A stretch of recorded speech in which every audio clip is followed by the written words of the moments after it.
Hello and thanks for your company today. Catherine Deneuve and Rami Malek are among the talent to join John Travolta and Barbara Streisand at this year's Cannes Film Festival. The lineup has just been announced and there's a near unprecedented number of French language films in competition. Joining us now from the centre of Paris, where the press conference has been taking place, is our critic Ben Croll. Hello, Ben. Now, which big stars will be lighting up the red carpet this year? Well, you know, hello and good morning from Christmas morning from Cinephiles, the world over. I think you can look forward to Kristen Stewart, Léa Seydoux, Rami Malek, Catherine Deneuve, Isabelle Huppert, Woody Harrelson, who else? Let's see. Javier Bardem, Monica Bellucci, and Marion Cotillard are among the many stars that will be walking the red carpet and climbing the steps of Cannes' hallowed palais at this year's Cannes Film Festival after the announcement of this year's competition.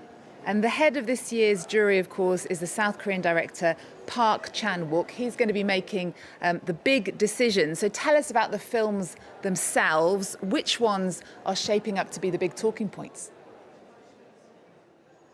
Well, first of all, everyone is waiting for the latest film from Pedro Almodóvar, whose previous film won the Golden Lion at the Venice Film Festival. Now he's back to compete for the Palme d'Or with his film Bitter Christmas. It's very eagerly anticipated. There's actually 3 Spanish-language films in competition. Other film from starring Javier Bardem, from the director Rodrigo Sorogoyen, and another film from the director Les Javis. Makes for a very strong Spanish-language accent to this year's competition. There's 3 films from Japanese directors as well. New films from the Palme d'Or winner Hirokazu Koreeda, a new film from Ryosuke Hamaguchi, who stars Virginie Fira and was shot in Paris, and a film from Koji Fukada, and so it's a strong Japanese accent, strong Spanish accent. That being said, as you said before in your introduction, French will be the dominant language of this year's competition. Of the 21 titles announced today, 9 of them are in French or from French, or from the French directors or in French. That doesn't mean that all the films are from French directors. Actually, 3 of them are from international directors. The director László Nemes, Son of Saul, made a film about the French resistance fighter Jean Moulin. The director Asghar Farhadi, the Iranian director Asghar Farhadi, has this film Parallel Tales, shot in Paris with a panoply of French stars, notably Isabelle Huppert, Catherine Deneuve, and Pierre Ninet. And of course, the Japanese filmmaker Ryosuke Hamaguchi has this film All of a Sudden, shot in Paris with Virginie Fira. So international films, international filmmakers, all congregating in France at this year's Cannes Film Festival. It sounds exciting. One star who we know will be there is John Travolta. At 72, he is stepping behind the camera for the very first time. What can you tell us about that? Well, the film, with the somewhat unwieldy title of Propeller One-Way Night Coach, is a passion project for Travolta. He wrote it, directed it, produced it, and adapted it from a children's book that he himself published in 1997. The film is what you would call a moyen métrage. It's an hour-long feature, and that it is about his passion for flight. It basically recreates his experience of taking a plane for the first time with his mother. Interestingly, the film is not going to be in competition. It is a streaming film, a film that will premiere on the platform Apple TV shortly after this year's Cannes Film Festival, which is a sign that Cannes is actually open to streaming films, especially when they come from big stars like Travolta, but they cannot find a place in competition. And finally, Ben, opening night is always a big, exciting moment. This year, it's the French film La Venus Électrique, which is the opening film. What can we expect from that? Fizzy, bubbles, you know, the champagne starts early. I mean, for the past few years, Cannes has really opted to go for effervescent, sparkling, comedic films, and this one is definitely holding up that tradition. It is described as a comic burlesque, taking inspiration from 1930s screwball comedies, films from Ernst Lubitsch and Howard Hawks, about a struggling painter who falls in love with a medium in 1928 Paris. It is described as something very funny, very light, very effervescent. It's going to start the festival off on a fizzy and joyful and comedic note, which is great because I think a lot of the other films are going to be pretty dark. Okay, well, Ben Croll in Paris, thank you so much for joining us. There's so much to look forward to, so thanks for sharing that with us. The Cannes Film Festival will kick up on the 12th of May, and we can't wait. Next then, to a series that made TV history. The cast members of the hit show Charlie's Angels reunited in Los Angeles this week to celebrate its 50th anniversary. The stars of the iconic 1970s programme, Kate Jackson, Jaslyn Smith and Cheryl Ladd, reunited in Paley Fest in Los Angeles.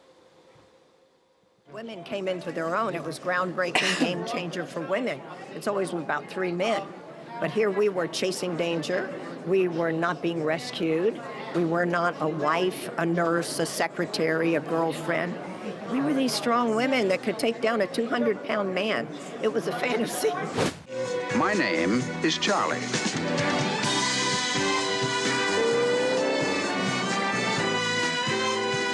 It was unique, it was unusual. The three of us had chemistry that was, we're still sisters today. And you people are all so crazy that you're still around after 50 years. I can't believe it. And Jackson and Smith starred alongside the late Farrah Fawcett in the original Charlie's Angels in 1976 before her departure at the end of the first season. Ladd replaced Fawcett in the second season and remained on the show until its end in 1981. Well, next then, to another TV series putting strong women front and centre, Bridgerton. The hit drama has sparked a fascination with the elegance and rituals of England's Regency era. As Olivia Salazar-Winspear reports now, that passion is spilling off screen, with fans stepping back in time to relive the early 19th century. Feathers quivering in their hair, gloves that graze the elbow, scenes straight out of a Jane Austen novel, except that it's all happening in 2026. The elegancy of the Regency period is all the rage here in Brighton on England's south coast.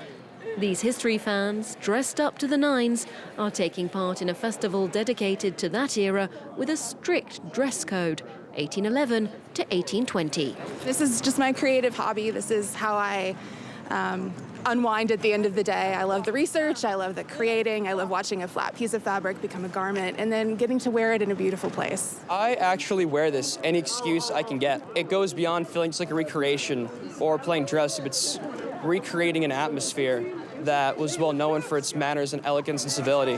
All the eyes of the town will be on us at my masquerade ball. Since the success of the TV series Bridgerton, this romanticised fantasy of 19th century England has sparked a trend. I cannot dance. A lady who cannot dance. Fanny Wilk has even crossed the channel for the occasion. Her passion for costume history means she makes her own outfits, including this period ball gown. There are lots of little tricks you can use when you make this sort of costume to get something that feels really authentic. If you go for feathers in your hair, you must use 3 white feathers because that was the done thing at the king's court at the time. She's stepping back 2 centuries into the shoes of a wealthy aristocrat. It's a way for me to travel back in time, forget the 21st century and experience that. The life of someone who was extremely privileged and incredibly wealthy. But before the ball, a dance class helps participants master the highly codified steps of the time. Forward and back, lady. I think the thing that a lot of people find very hard is the eye contact. It's a very social dance, and we're not used to staring into each other's eyes. It's very repetitive, so you get into it quite quickly. And it's very sociable, because you can change partners quite often.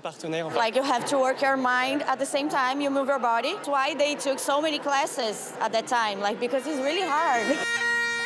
And where better together than Brighton Pavilion, built for the Prince Regent of England in 1815.